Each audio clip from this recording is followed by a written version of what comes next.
Hello friends, welcome to our YouTube channel तैयारी exam की। तो आज के इस वीडियो में हम क्लास 11 केमिस्ट्री से अध्याय है 2 परमाणु की संरचना से परीक्षा उपयोगी महत्वपूर्ण तथ्य देख रहे हैं। तो चैनल पर रहें तो चैनल को सब्सक्राइब कर ले, वीडियो को लाइक कर दे। तो चलिए स्टार्ट करते हैं। जैसा कि आप सभी देख रहे हैं, ये NCERT बुक्स है, तो आप सभी के लिए बहुत ही इम्पोर्टेंट है। तो वीडियो को अंत तक जरूर देखें, एग्जाम के लिए आप सभी के लिए फ़ायदेमंद साबित होगा। तो यहाँ पे देख लीजिए, परमाणु की संरचना, स्ट्रक्चर ऑफ एटम, परीक्षा उपयोगी महत्वपूर्ण प्रश्नोत्तर या तथ्य भी बोल सकते हैं। तो पहला प्रश्न है यहाँ पे, परमाणु सिद्धांत किस वैज्ञानिक के द्वारा दिया गया है? तो उत्तर हो जाएगा यहाँ पे जॉन डाल्टन 1808 ईस्वी में, जो कि ब्रिटिश स्कूल के अध्यापक थे। अब देखिए आगे नोट दिया गया है, कैथोड किरणों में ऋणावेशित कण होते हैं जिन्हें इलेक्ट्रॉन कहते हैं।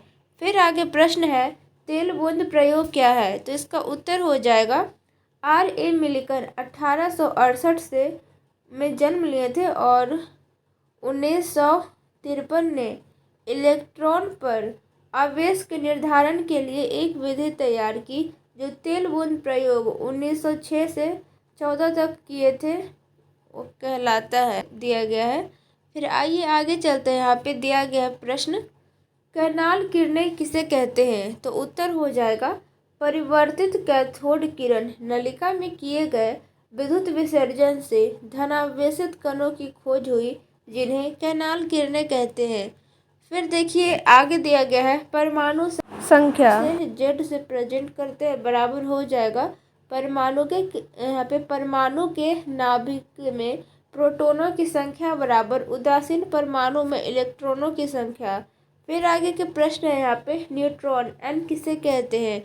तो इसका उत्तर हो जाएगा नाभिक का धनावेश उसके प्रोटॉनों के कारण होता है, परंतु नाभिक का द्रव्यमान प्रोटॉनों तथा कुछ अन्य उदासीन कणों, जिसमें प्रत्येक का द्रव्यमान प्रोटॉन के द्रव्यमान के लगभग बराबर होता है, के कारण होता है। इस उदासीन कण को न्यूट्रॉन, इसे स्मॉल n से रिप्रेजेंट करते हैं, n कहते हैं। फिर देखें यहाँ पे आगे के प्रश्न है, न्यूक्लियॉन्स किसे कहते हैं? तो उत्तर हो जाएगा नाभिक में उपस्थित प्रोटॉनों और न्यूट्रॉनों को न्यूक्लियॉन्स कहते हैं। फिर देखिए एक नोट दिया गया है यहाँ पे, न्यूक्लियॉनों की कुल संख्या को परमाणु की द्रव्यमान संख्या, जिसे A कहते हैं। फिर देखिए द्रव्यमान संख्या, इसे A कहते हैं, बराबर प्रोटॉन की संख्या Z प्लस न्यूट्रॉन की संख्या N। फिर देखिए आगे के प्रश्न है, प्रोटियम किसे कहते हैं? अगर एग्जाम में क्वेश्चन आपको आ जाए कि प्रोटियम किसे कहते हैं, तो इसका उत्तर आप लोग ऐसे देंगे, 99.985% हाइड्रोजन परमाणुओं में केवल एक प्रोटॉन होता है, जिसे प्रोटियम H कहते हैं। शेष हाइड्रोजन परमाणु में 2 समस्थानिक होते हैं, ड्यूटेरियम यहाँ पे D 0.01%, जिसमें एक प्रोटॉन तथा एक न्यूट्रॉन होते हैं, यहाँ पे 2 लिखा हुआ, नीचे 1 लिखा है, और ट्राइटियम, जिसमें एक प्रोटॉन तथा 2 न्यूट्रॉन होते हैं। फिर देखें यहाँ पे प्रश्न दिया गया है, तरंग संख्या किसे कहते हैं? तो उत्तर हो जाएगा प्रति इकाई लंबाई में तरंग दैर्घ्य की संख्या को तरंग संख्या, वेव नंबर कहते हैं। फिर है चिरसम्मत यांत्रिकी सैद्धांतिक विज्ञान है, जो न्यूटन के गति के नियमों पर आधारित है। यह स्थूल वस्तुओं के गति के नियमों को समझाती है।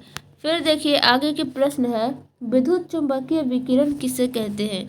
तो उत्तर हो जाएगा यहाँ पे जेम्स मैक्सवेल सन 1870 ने सबसे पहले आवेशित पिंडों के बीच अन्योन्य क्रियाओं और स्थूल स्तर पर विद्युत तथा चुंबकीय क्षेत्रों के व्यवहार की व्याख्या की।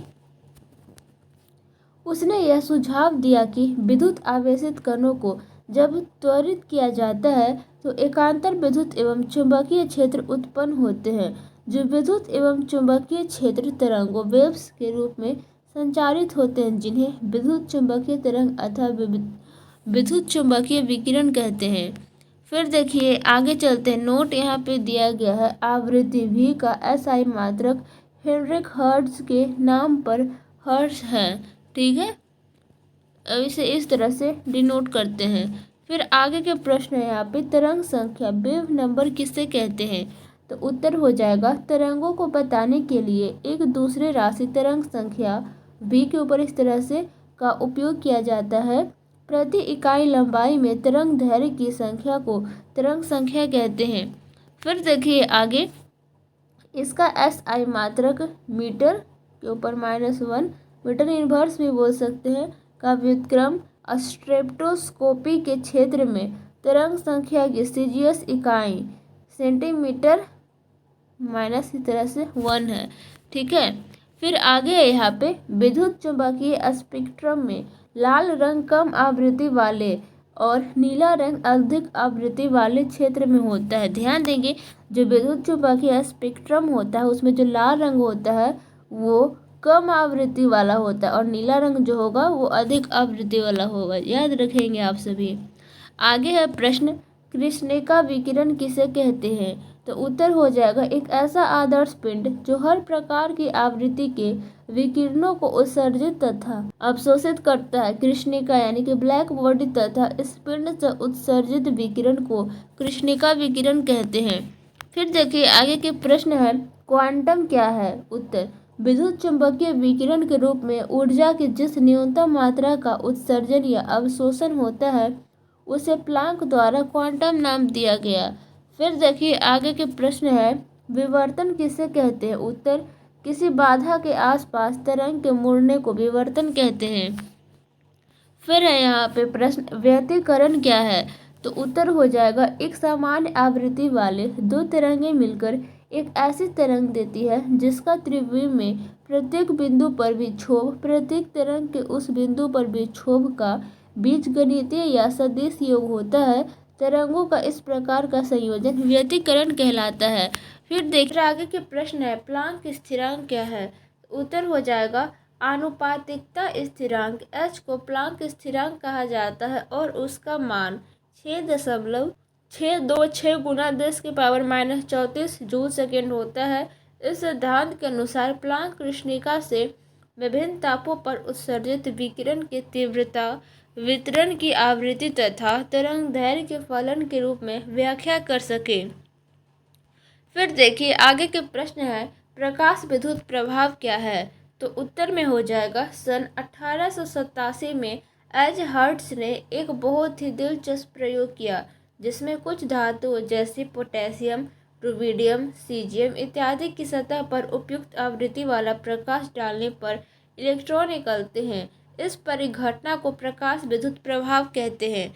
फिर देखिए आगे है यहाँ पे किसी गुणधर्म के लिए विविक्त मानों के प्रतिबंध को क्वांटीकरण कहते हैं। फिर है यहाँ पे स्पेक्ट्रम किसे कहते हैं। तो उत्तर हो जाएगा सफ़ेद प्रकाश की किरण रंगीन पट्टियों की एक श्रृंखला में फैल जाती है जिसे स्पेक्ट्रम कहते हैं। फिर नोट में दिया गया है यहाँ पे लाल रंग जिसकी तरंग दैर्घ्य सबसे अधिक होती है का विचलन सबसे कम होता है। ये बात आपको याद रखना है कि जिसका तरंग दैर्घ्य सबसे अधिक होती है वो रंग लाल है और उसका विचलन जो है सबसे कम होता है और जो सबसे कम तरंग दैर्घ्य वाले बैंगनी रंग है उसका विचलन सबसे अधिक होता है। ये बात आपको याद रखनी है, परीक्षा में पूछ दिए जाते हैं। फिर आगे का प्रश्न है उत्सर्जन स्पेक्ट्रा क्या है। तो देखिए इसका उत्तर हो जाएगा किसी पदार्थ से ऊर्जा अवशोषण के बाद उत्सर्जित विकिरण का स्पेक्ट्रम उत्सर्जन स्पेक्ट्रा कहलाता है। फिर देखिए स्पेक्ट्रोमिति किसे कहते हैं। तो देखिए स्पेक्ट्रोमिति यानी कि स्पेक्ट्रोस्कोपी किसे कहते हैं। तो उत्तर हो जाएगा उत्सर्जन या अवशोषण स्पेक्ट्रम के अध्ययन को स्पेक्ट्रोमिति कहते हैं। फिर है यहाँ पे रेखा स्पेक्ट्रम क्या है बताएं। तो उत्तर हो जाएगा हाइड्रोजन परमाणुओं या किसी और तत्व के उत्तेजित प्रतिदर्श द्वारा उत्सर्जित प्रकाश को एक प्रिज्म से गुजार कर विविध तरंग दैर्घ्यों की रेखाओं में पृथक किया जाता है। अतः उत्सर्जन स्पेक्ट्रम जो पृथक तरंग दैर्घ्यों का फोटोग्राफीय संसूचन होता है को रेखा स्पेक्ट्रम कहा जाता है। ठीक है। फिर देखिए आगे के प्रश्न है आयनित हाइड्रोजन परमाणु क्या है। तो उत्तर हो जाएगा जब इलेक्ट्रॉन नाभिक के प्रभाव से मुक्त होता है तब ऊर्जा का मान शून्य लिया जाता है। ऐसी स्थिति में इलेक्ट्रॉन मुख्य संख्या n = इन्फिनिटी की अस्थायी अवस्था से संबंधित होता है तथा आयनित हाइड्रोजन परमाणु कहलाता है। फिर आगे के प्रश्न है, अनिश्चितता का सिद्धांत किसने दिया? तो उत्तर हो जाएगा द्रव्य और विकिरण के दोहरे व्यवहार के फलस्वरूप एक जर्मन भौतिक वैज्ञानिक वर्नर हाइजेनबर्ग ने सन 1927 में अनिश्चितता का सिद्धांत दिया। इसके अनुसार किसी इलेक्ट्रॉन की सही स्थिति और सही वेग का निर्धारण एक साथ करना असंभव है। फिर देखिए, क्वांटम यांत्रिकी किसे कहते हैं? आगे का प्रश्न है, तो इसका उत्तर हो जाएगा द्रव्य के दोहरे व्यवहार को ध्यान में रखकर विकसित विज्ञान को क्वांटम यांत्रिकी कहते हैं।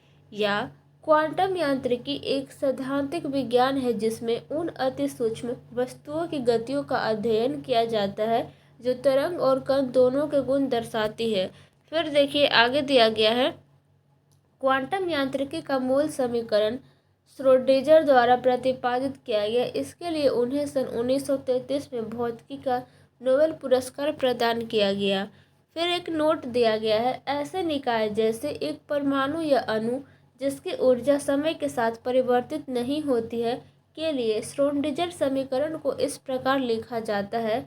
यहाँ पे आप लोग देख सकते हो, जहाँ एच के ऊपर इस तरह से एक गणितीय संकारक है जिसे हैमिल्टोनियन कहते हैं। प्रश्न है, परमाणु कक्षक किसे कहते हैं? उत्तर हो जाएगा किसी परमाणु में इलेक्ट्रॉन के तरंग फलन को परमाणु कक्षक कहते हैं। इस तरह से त्रिशूल जैसा किया हुआ रहता है, वैसे इसको कहते हैं परमाणु कक्षक। फिर आगे के प्रश्न है, प्रायिकता घनत्व किसे कहते हैं? उत्तर हो जाएगा किसी परमाणु में किसी बिंदु पर इलेक्ट्रॉन के उपस्थित होने की प्रायिकता उस बिंदु पर कक्षक तरंग फलन के वर्ग के समानुपाती होती है। फिर देखिए, अर्थात उस बिंदु पर इस तरह से इसे प्रायिकता घनत्व कहते हैं। ठीक है, ये साइन है को प्रायिकता घनत्व कहा जाता है। यह हमेशा धनात्मक होता है। ठीक है, फिर देखिए, नोट दिया गया है, किसी परमाणु के विभिन्न बिंदुओं पर इस तरह के साइन है के मान से नाभिक के चारों ओर उस क्षेत्र का पता लगाना संभव है जहां पर इलेक्ट्रॉन के पाए जाने की संभावना अधिक होगी। फिर नोट दिया गया है, मुख्य क्वांटम संख्या n एक धनात्मक पूर्णांक होती है। इसका मान 1, 2, 3 आदि हो सकता है।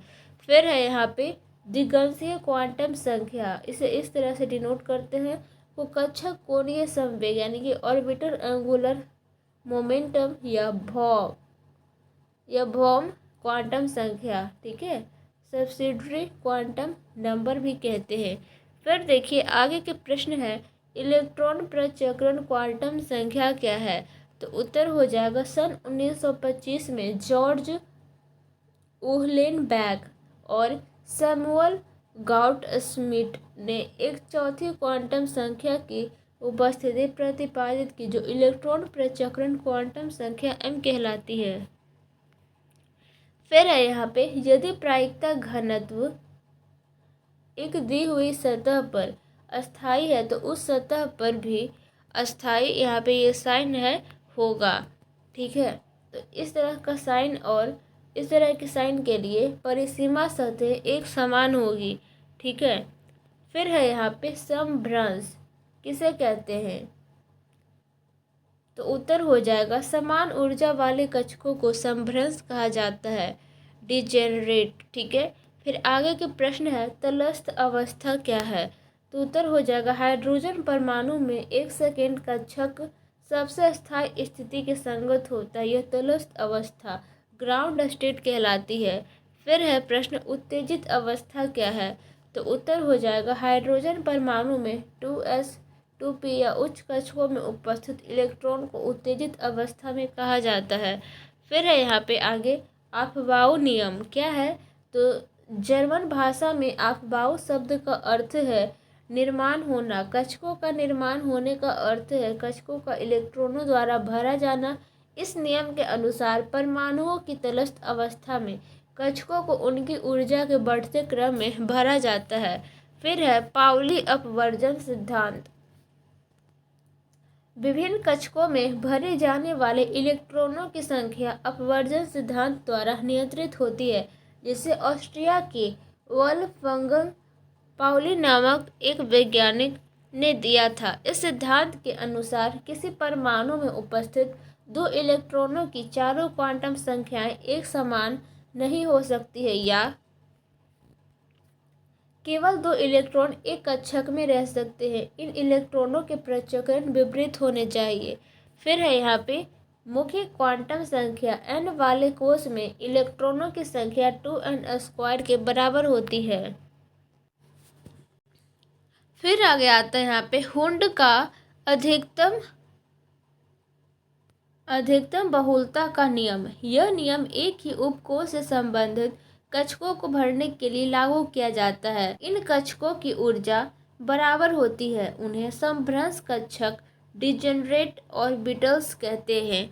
ओके, फिर है यह नियम इस प्रकार है। एक ही उपकोष के कक्षकों में इलेक्ट्रॉनों का युग्मन तब तक नहीं होता है जब तक उस उपकोष के सभी कक्षकों में एक एक इलेक्ट्रॉन न आ जाए। फिर है यहाँ पे अगला प्रश्न जो कि लास्ट है, इलेक्ट्रॉनिक विन्यास किसे कहते हैं? तो उत्तर हो जाएगा परमाणुओं के कक्षकों में इलेक्ट्रॉनों के वितरण को उनका इलेक्ट्रॉनिक विन्यास कहा जाता है, इलेक्ट्रॉनिक कॉन्फ़िगरेशन कहा जाता है। ठीक है, सो आई होप आप सभी को वीडियो अच्छा लगा होगा, तो लाइक कर दे। चैनल पर है तो चैनल को सब्सक्राइब करके बेल आइकन को प्रेस कर दे, ताकि हमारे और भी आने वाले वीडियो की नोटिफिकेशन सबसे पहले आप सभी तक पहुंच सके। प्लेलिस्ट विजिट करते रहें, आपको वीडियोस बहुत सारे मिल जाएंगे। अगर आपको इसका PDF प्राप्त करना है तो उसके लिए सिंपली टेलीग्राम पे जाएंगे और चैनल का नेम सर्च करेंगे तैयारी एग्जाम के 11th ग्रुप। जैसे ही सर्च करेंगे हमारे चैनल का लोगो आ जाएगा, क्लिक करके आप सभी ज्वाइन कर लेंगे। वहाँ पे बहुत सारे PDF है और भी PDF आने वाले हैं, क्वेश्चन आंसर के भी, तो जल्दी से ज्वाइन कर लें। तो मिलते हैं नेक्स्ट वीडियो में। Thank for watching this video.